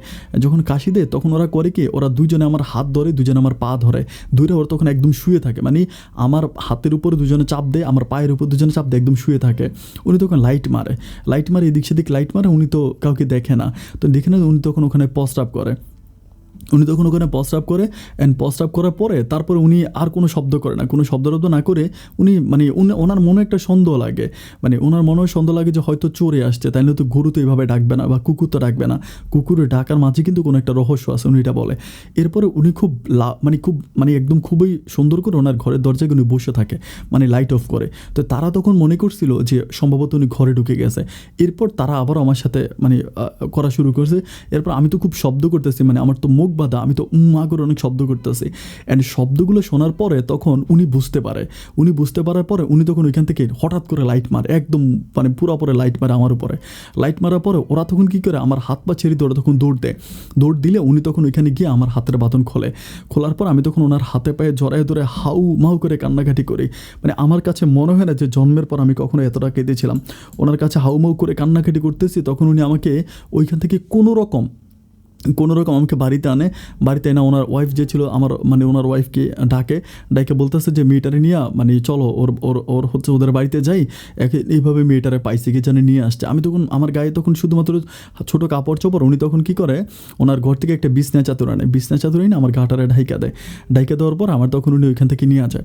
ওইখান থেকে নিয়ে তারপর উনি আমাকে ওইখানে রাখার পরে আমাকে মানে আমার মানে শ্বশুর বাড়িতে যায়। যাওয়ার পরে আমার শ্বশুর শাশুড়ি ঘুম থেকে ওঠার পরে বলতেছে যে এই ঘটনা কে জানে তাকে নিয়ে গেছে। আমাকে যখন জিজ্ঞেস করে আমি তখন তাদেরকে বলি যে এরকম মানে আমার ভাসুরের নাম বলি যে ও রাব্বি ভাই, আর হচ্ছে ওই ছেলেটার নাম বলি যে ওরা দুজনে আমাকে ওইখান থেকে আমাকে ধরে নিয়ে গেছে। এটা বলে আমি খুব কান্নাকাটি করি। অ্যান্ড কান্নাকাটি করে একটা পর্যায়ে তারা বলতেছে মা কান্নাকাটি করিও না, যা হবার তা হয়ে গেছে, সকালবেলা হচ্ছে আসুক, মানে তোমার জামাই রানা আসুক, রানা আসলে এটা একটা বিচার করবো। আমি বলি না, সকাল পর্যন্ত আমি আর থাকবো না, মানে আমি তো মরণ থেকে ফিরে আসছি। আমি বলি যে ওরা বস্তা নিয়ে গেছে, ওদের কাছে দাও ছিল, ওরা আমার কাটার জন্য সব কিছু নিয়ে গেছে, ওরা আমার মানে বস্তার ভিতরে বইরা ওরা আমার মাটি দিয়ে ফেলবে, এরকম করে আমি কান্না করতেছি। এমনি একটা পর্যায়ে আমি তখন মোবাইলটা নিয়ে আমি তখন রানাকে কল দিই। আমি বলি যে এই ঘটনা তোমার ভাই এমনি আমার এগুলো করছে। পরে সে কী করে, আর মানে রানা তখন ওর আরেকটা মানে আমার ওই ইয়েকে ওইখানে পুপা শ্বশুরকে নিয়ে তখন ও রাতের বেলা আমাদের বাড়িতে মানে আমার বাড়িতে আসার পর ও তখন বলতেছে যে কী ব্যাপার, ও তখন খুব কান্নাকাটি করে। অ্যান্ড ও তখন ওর ভাইকে খুঁজতে থাকে, মানে রাব্বিকেই খুঁজতে থাকে। রাব্বি কিন্তু আর ঘরে নেই, রাব্বি কোথায় জানি চলে গেছে। তো এরপরে আমাদের সকালবেলা আমি তখন আমার আব্বা আম্মাকে ফোন করি, তারাও আসার পরে আমার আব্বা আম্মা তখন এখানে দরবার বসে। আমার আব্বা আম্মা দরবার বসে পর আব্বা আম্মা কোনো কথা বলে না, মানে আমার আব্বা আম্মা দরবার বসে বলতে ওদের বাড়ির কিছু মানুষ মিলে ওইখানে বসে আর কি, যে এটা একটা সমাধা করবে।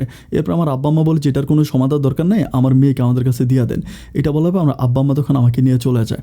আমাকে নিয়ে যখন চলে যায় তখন মানে রানা কিন্তু খুব কান্নাকাটি করে, বলে যে ওরে নিয়েন না বা সে রানা খুব কান্নাকাটি করে। আমার আব্বা আম্মা কোনো কথা না শুনে আমাকে নিয়ে আসে আমাদের বাড়িতে যখন নিয়ে আসে ঠিক তারই 5-6 দিন পরে রানা তখন ওদের গ্রাম থেকে মানে 5-10 জন মানুষ নিয়ে মানে দরবারি মানুষ নিয়ে আমাদের বাড়িতে আসে। আমাদের বাড়িতে আসার পরে তখন একটা মানে উঠানের একটা বৈঠকের মতো হয়, ওখানে দরবার হয়। দরবারের ভিতরে মানে আমার আব্বা আম্মার কথাই একটা যে ওই বাড়িতে আমাকে দিবে না, আর আমি ওই বাড়িতে যাব না। আমার কথা হচ্ছে আমি ওই বাড়িতে যাব না। তখন মানে সবাই মিলে সিদ্ধান্ত করে যে আমাকে মানে ছেড়ে দিবে আর কি।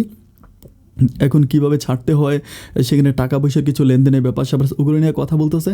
তখন রানা ওইখানে ওইটা চিৎকার করে মানে কান্নাকাটি করে উঠানের মধ্যে একদম ঘোরাঘুরি করতে থাকে যে আমার বউরে ছাড়া আমি যাব না, বা আমার বউকে আমি ছাড়বো না। খুব ঘোরাঘুরি করে।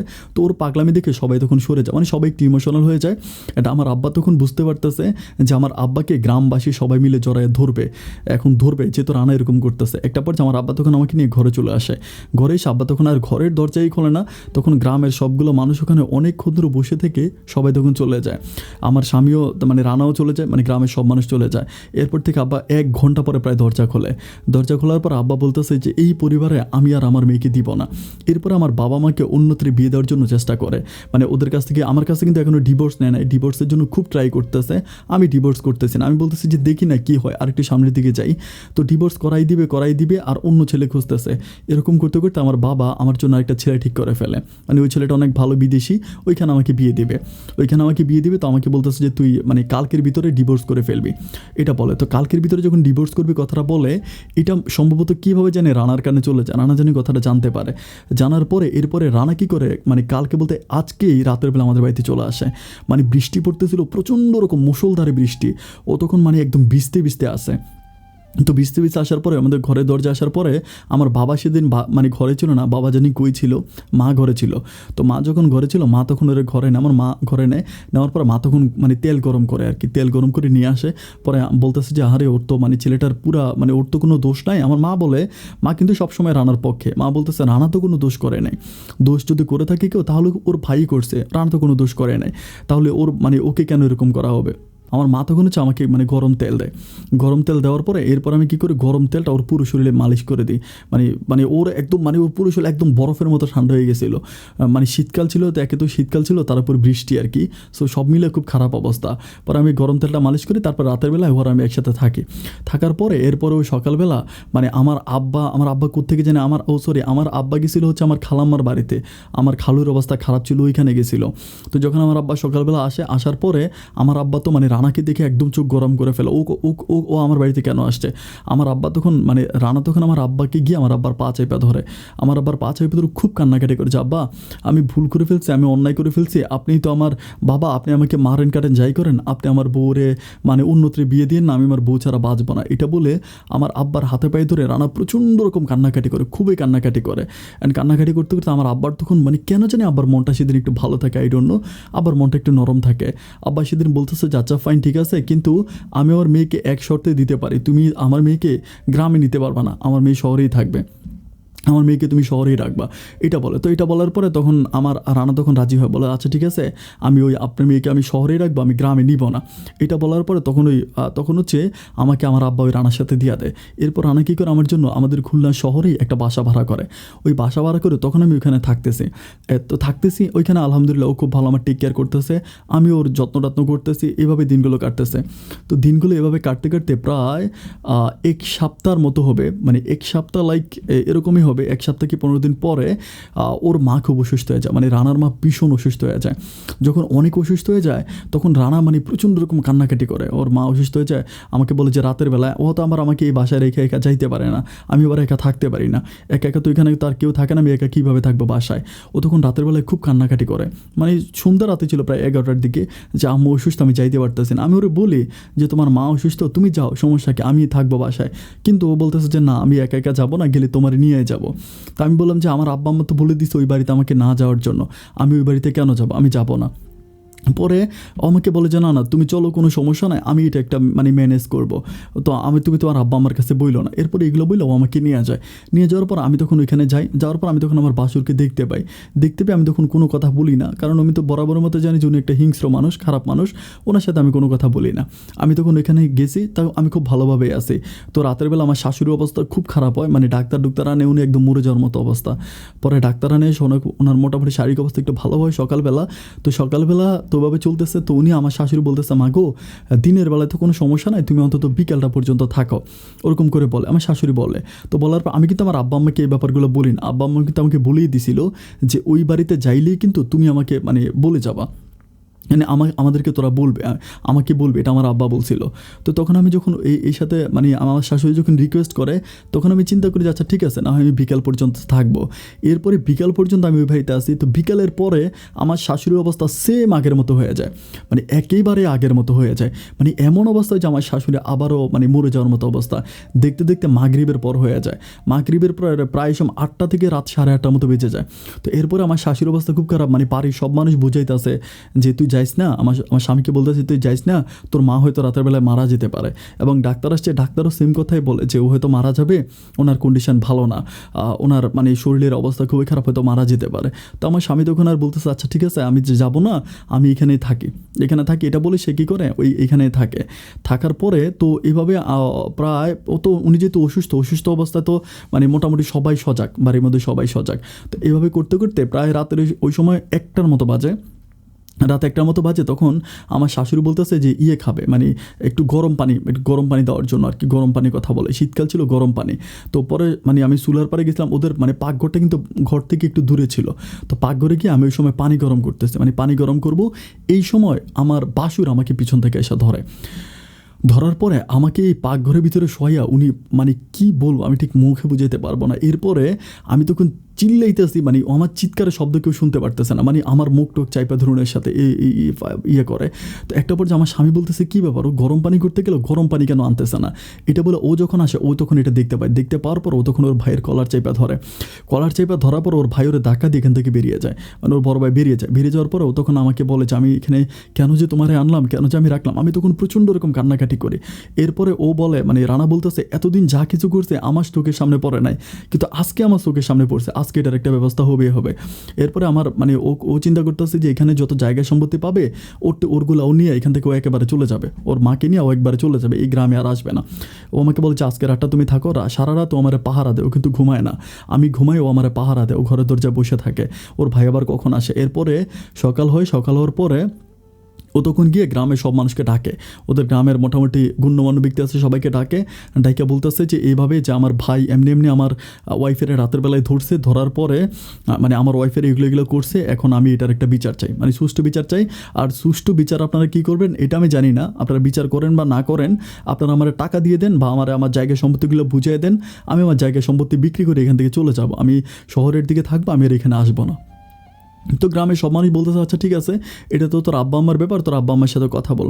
তো সবাই, ও তখন আমার শ্বশুর শাশুড়ির সাথে কথা বলে, তারা তখন বলতেছে যে ঠিক আছে বিক্রি করে দিব ওইরকম। তো এখন ও তো ওইখানে একজন মুরব্বী লোক থাকে, উনি বলতেছে যে তোর বউয়ের উপরে যে অত্যাচার হয়েছে, এই অত্যাচারে কি তুই বিচার চাস? আমি তখন মানে আমার স্বামী তখন বলতেছে যে হ্যাঁ আমি এটার একটা সুষ্ঠু বিচার চাই। তো বলে যে আচ্ছা ঠিক আছে, তাহলে তোরা বিকালবেলা তুই থাক, বিকালবেলা ওরে আনবো, মানে আমার রাব্বিরে আনবো, আমার বাসুরের কথা বলতেছে যে রাব্বিরে আনবো, আইনে একটা দরবার পাবো, তারপরে এখানে জিজ্ঞেস করবো কী হয়েছে, ঘটনাটা কী, মানে দুই পক্ষের কথাই শুনবো। এরপরে বিকালবেলা তো দরবারের মতো বসে, আমার আব্বা আম্মাকে কিন্তু আমি তখনও বলতেছি না, ওই যে রানা আমাকে বলে যে তুমি বইলো না, আমি বলি না, না বলার পরে বিকালবেলা দরবার বসে, দরবার বসার পরে এখানে আমি শুনতে পাই যে মানে মোটামুটি মানে গ্রামের মানে দরবারি মানুষগুলো অনেকেই মানে আমার বিপক্ষে, মানে বলতেছে বউ যদি পর্দা করবে, বউ যদি মানে ভালো কাপড় চোপড় পরবে, বউ যদি পর্দার মধ্যে থাকবে, তাহলে বাসুরের নজর কীভাবে বউর দিকে যায়, এখানে বউরও দোষ আছে, বউরও ঘাটতি আছে, মানে বউ হয়তো পোশাক আশাক ভালো পরে না, মানে আমাকে সবাই ব্লেম দিতে থাকে। আমি তখন অবাক হয়ে যাই, আমার তখন সহ্য হয় না। এরপর আমার মানে রানা কিন্তু একটা সময় রেগে যায়, আমার বাসুর কিন্তু পাশের ঘরেই থাকে, মানে পাশের ঘরে উনি দরবার হচ্ছে, উনি পাশের মানে ঘরের বলতে উনি ঘরের ভিতরে, মানে ঘরের খাটের ভিতরে উনি বের হয় না আর কি, খাটে বসে আছে, উঠানের ভিতরে দরবার হচ্ছে। তো সবাই যখন মোটামুটি আমাকে উপরে ব্লেম দিচ্ছে, তখন রানা খুব গরম হয়ে যায়, গরম হয়ে বলতেছে আমার বউ কোনো অন্যায় না কইরো যখন আমার বউকে এভাবে হচ্ছে ব্লেম দেওয়া হচ্ছে, তাহলে আজকে আমি নিজের হাতে আইন তুলে নিব, এটা বলে তখন ও কী করে, একটা বটি থাকে, রানা একটা বটি নিয়ে রানা তখন কী করে দৌড় দেয়, মানে ওই দিক দিয়ে মানে ঘরের পিছন দিয়ে দৌড় দিয়ে ওর ভাইয়ের ঘরে ঢুকে যায়, ওর ভাইকেও একদম মেরে ফেলবে ওরকম।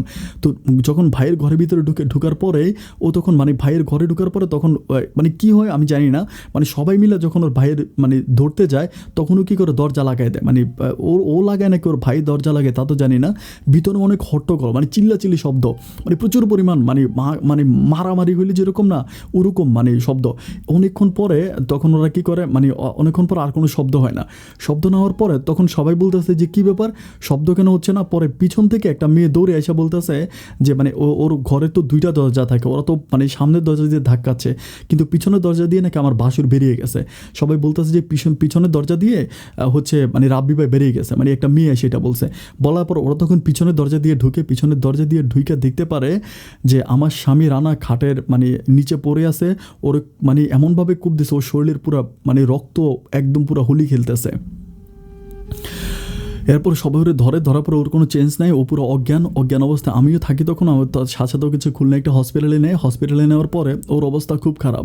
ওইখানে মনে করো মানে রাত পর্যন্ত রাখে, রাতে ওর মানে এমন অবস্থা যে ডাক্তার বলে যে মানে ওর মগজের ভিতর পর্যন্ত মানে ঢুকে যায়, মানে হচ্ছে দাও ঢুকে যায়। এরপরে ও তখন খুব কান্নাকাটি করতেছে, মানে প্রচণ্ড রকম কান্নাকাটি করতেছে, ও মানে চোখ মেলতেছে, শুধু চোখের পানি পড়তেছে, কোনো শব্দ নাই। আমি তখন কী করবো বুঝতে পারতেছি, আমি তখন আব্বা আম্মাকে কল দিই, আব্বা আম্মা তখন আসার পর আমার আব্বা আম্মা তখন আমার আব্বা আম্মু দেখে বলতেছে যেটা কোনো কথা হইলো, এরা তো মানুষ না, এরা তো পুরো পশু, মানে এ তো কোনো মানুষ হতে পারে না, এ তো সম্পূর্ণ পশুর কাজ। এটা বলে তখন আমার আব্বা আম্মা বলে আচ্ছা ঠিক আছে, ও তখন বলতেছে, ও কিন্তু কথা বলতে পারে না, খুব আস্তে করে বলতেছে যে একটা কাজ করেন, আপনারা ওরে বাড়িতে নিয়ে যান, মানে আমাকে হচ্ছে নিয়ে যাইতে বলে, আমার আব্বাকে বলার পরে তখন আমার আব্বা কী করে, আমাকে নিয়ে হচ্ছে আমাদের বাড়িতে চলে আসে।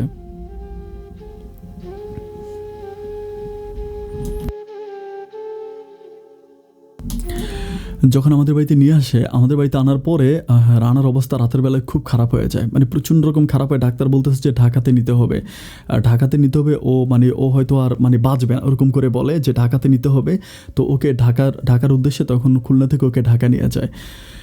দর্শক বন্ধুরা, এরপরের মানে কথাগুলো একটু অন্যরকম আর কি। আমার কাছে মনে হয় যে বাকি অংশটা আপনারা রুহির মুখ থেকে শোনেন, তাহলে অনেক ভালো লাগবে। বাকি অংশটা রুহি বলবে যে তারপর তার সাথে কি হয়েছিল। চলেন আমরা বাকি অংশটা সরাসরি রুহির মুখ থেকে শুনে আসি। আবার এই হসপিটাল অনেকটা দূরে, কমপক্ষে 1-1.5 ঘন্টা লেগে যাবে ওরা আসতে যাইতে। তো হ্যাঁ কিন্তু সিরিয়াস, ব্লাড তো বন্ধই হয় না। তখন সে আমার সাথে কথা বলবো, তখন দুলাভাই কইতেছে যে এখন কতক্ষণ লাগতো না, তুই সুস্থ হওয়ার পরে কথা বলবি না, আর আমরা তো ক্লিনিকে যাইতে আসি, এখানে যায় কথা বলবি না, হ্যাঁ আইতাছে। পরে কয় না আমি এর সাথে কথা বলবো। পরে আমার কাছে ফোনটা দিছে, আমারে কয় যে তোমারে আমি, তোমার সম্মানটা আমি রাখতাম পারি নাই, আমার ভাই তোমারে অপমান করছে, অনেক কিছু বলছে, অনেক কিছু করছে, তো আমারে তুমি মাফ করে দিও, আমি বোধহয় আর বাঁচতাম না। তো এ কথা কইতে পারে আমি কিছু সাবধান, তুমি এরকম কোন কিছু বললো না, তুমি বাঁচবা, তুমি ইয়াতে আসো, শহরে আসো, ক্লিনিকে আসলে তোমার চিকিৎসা করামু, তুমি বাঁচবা। পরে আমি ঘরের মধ্যে আমার কইতেছে আমি যদি না বাঁচি, যে তোমার ভবিষ্যৎটা তো আমি নষ্ট করছি, তুমি তোমার কুকুর কাছে আমার কিছু টাকা আছে, হ্যাঁ এই টাকাটা তুমি নিও। তারপরে ওর সাথে আবার আমার দুলাভাইয়ের সাথে, ওর সাথে আরো 2জন লোক আসছিল, প্রতিবেশী প্রতিবেশী হিসেবে আমার ভাসুর হয়, ওনাদের কাছে ওর টাকা ছিল। টোটালি হ্যাঁ টাকা 7.5 লাখ টাকা। এই টাকাটি কার কার কাছে আছে, প্রধানে ব্যবসা করতো, এই টাকার কথা দুলাভাইয়ের কাছে আর ওই তাদের 2 ভাইয়ের কাছে বলে যে এই টাকাটি তুইলা তোমরা আমার বউর কাছে দিবা, ওর জীবনটা আমি নষ্ট করছি, ওরে আমি কিছু দিতাম পারি নাই। তখন কিন্তু হ্যাঁ মৃত্যু সজ্জায়, উহ, হ্যাঁ মারা যাইতেছে, কিন্তু তখন হ্যাঁ আমার ভবিষ্যতে চিন্তা করে। তখন আমি কই, মানে আমি তো অজস্র কাঁদতেছি, তখন এই মুহূর্তে হ্যাঁ আমারে বলে কি, কারণ আমি একটা কথা বেশি বেশি হ্যাঁ বলতাম, আই লাভ ইউ, মানে হ্যাঁ ঘরে আসলে যাইলে, মানে আমি দুষ্টুমি করে হ্যাঁ বলতাম I love you, I love you. তখন হ্যাঁ আমার কইতেছে তুমি আমারে ওই কথাটা কও না, মানে আমি কই কোন কথাটা, তোর আমার পাশে আমার আম্মা, আমার আব্বা, আবার আমার কাকা। তখন এর মধ্যে আমি বুঝতে পারি যে হ্যাঁ তো আমার আই লাভ ইউ কইতে বলতেছে, তখন আমি এটা আই লাভ ইউটা আমি বলি না, কারণ আমি বলি না, আমার কাছে আমার আব্বা।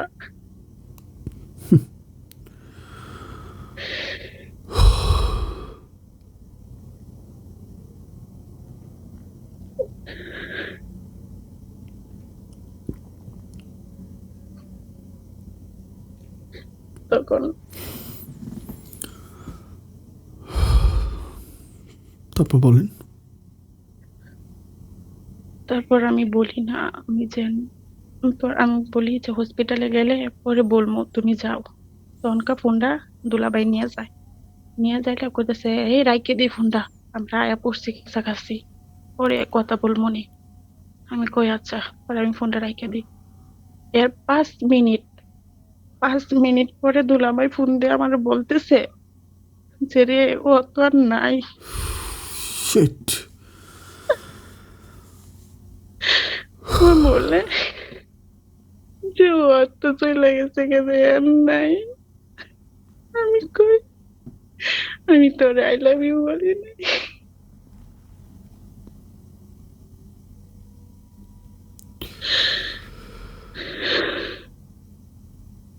তারপর হসপিটালে নেয় না, ডাইরেক্ট দুলাভাই ঘুরায় বাড়িতে নিয়ে আসে। বাড়িতে আসলে আহ, আমিও, আমার আব্বা সবাই নিয়ে ওদের বাড়িতে আসি, এসে দেখি যে উঠানে হারে শুয়ে রাখছে, গোসল দেয় নাই, এভাবে শুয়ে রাখছে। পুলিশ আসলে পরে গোসল টোসল হবে, পুলিশের অপেক্ষায় আছে। তো পুলিশ আসার আগে আমরা এসে পড়ি। তা আইসা দেখি যে হ্যারে উঠানের মধ্যে একটা, মানে পানির মধ্যে শুয়ে রাখছে, রক্ত পানিটা বাইসে যাইতেছে। তখন আমি আসতেই আমার ননাস আমার জড়ায় ধরে কাঁদতেছে, তখন আমি কাঁদি না, তখন আমি সারাটা রাস্তা কাঁদতে কাঁদতে আসছি, কিন্তু ওর কাছাকাছি আসতেই আমার, মানে আমি স্তব্ধ হয়ে যাই, আমি কাঁদি না। তখন আমার আমার আম্মা নিয়ে ওর সামনে নিয়ে বসায়, তো ওর মুখটা, মানে কি বলবো, মনে হয় যে হ্যাঁ হাসতেছে, মনে হয় যে হ্যাঁ হাসে হাসে আমার সাথে কিছু বলবো, এরকম ভাবে হ্যাঁ মুখটা রয়েছে, আমি এরকম একটা ফিলিং মানে ফিল করতেছি যে হ্যাঁ আমার কিছু বলতে চায়, হ্যাঁ মুখটা হাসতেছে। এই মধ্যে আমি হেরে দৌড়ে মানে জড়ায় দৌড়ে কান্না করতেছি যে তুমি আমারে কি বলবা বলো, তুমি আমারে কি বলবা বলো, খালি এগুলা বলতেছি আর চিল্লাইতেছি আর বলতেছি যে I love you, I love you. আমি জোরে চিৎকার পারি আর বলি I love you, I love you, বাড়ি ভর্তি মানুষ, সবার সামনে। মানে আমি যে কেমনি চিল্লাই। তারপরে তো এক পর্যায়ে আমি বেহুশ হয়ে যাই, আবার চেঞ্জ আসে, আবার আমি চিল্লাপাল্লা করি। তারপরে আমার আব্বা একটা বিধবা শাড়ি কিনে আনে আমারে বিধবা শাড়ি পরানোর জন্য। বাপের বাড়ি রুহি, থেকে বিধবা শাড়ি পরে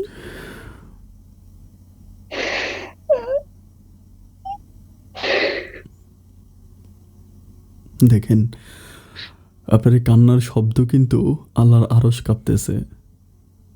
হয়তো জীবিত থাকা অবস্থায় মানুষটাকে আপনি আই লাভ ইউ কথাটা বলতে পারেন নাই। হয়তো আপনার ওই আই লাভ ইউ কথাটা তার কান পর্যন্ত নিঃশ্বাস থাকা অবস্থায় পৌঁছে নাই। কিন্তু আপনি যখন চিৎকার করে পুরো গ্রামবাসীর সামনে আই লাভ ইউ বলতেছেন, এটা কিন্তু এটা কিন্তু স্বয়ং সে শুয়ে শুয়ে শুনতেছে, সে কিন্তু মরে নাই। মানুষের দেহ মরে, কিন্তু আত্মা মরে না বোন, আত্মা কিন্তু বেঁচেই থাকে।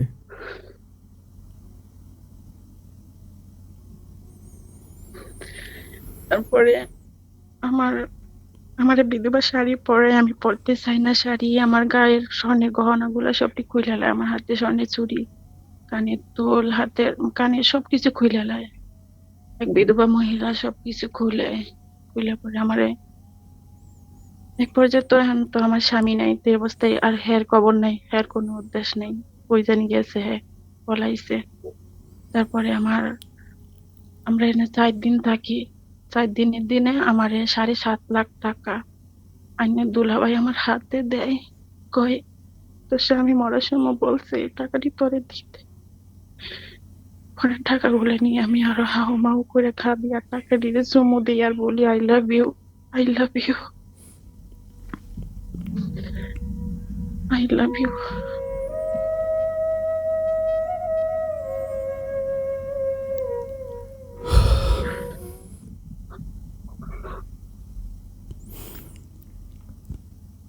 তারপর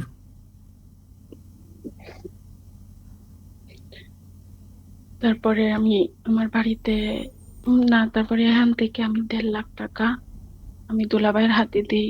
বলি দুলাভাই এই 1.5 লাখ টাকা আপনি ওর মানে 5 দিনের দিনে খতম পড়াইবো ওর। তারপরে আমি 1.5 লাখ টাকা দুলাভাইয়ের কাছে দিই, বলে এখান থেকে আপনারা ওর খরচ করেন, ওর কাজ শেষ করেন। তো দুলাভাই নিতে চায় না, কারণ ওর আরো আছে না, অত সবই রয়ে গেছে, ওর তো সম্পদ আছে, বাড়িঘর সবকিছু তো ওর রয়ে গেছে, ওখান থেকে এডি তো তোরে হে দিয়ে গেছে। আমি বলি না, আমি আমার পক্ষে থেকে এডি দিলাম, এডিতে ওরে ভাই আমি কথা বলতে পারতেছি না। আমি বুঝতে পারতেছি। আপনি একটু রিল্যাক্সে বলেন, সাথে যদি একটু পানি থাকে একটু পানি পান করেন, খুব রিল্যাক্সে বলেন, নো প্রবলেম। পরে আমার আম্মা, আমার আব্বা, আমার কাকা সবাই আমারে নিয়ে আসে আমাদের বাড়িতে। তে আমাদের বাড়িতে আমার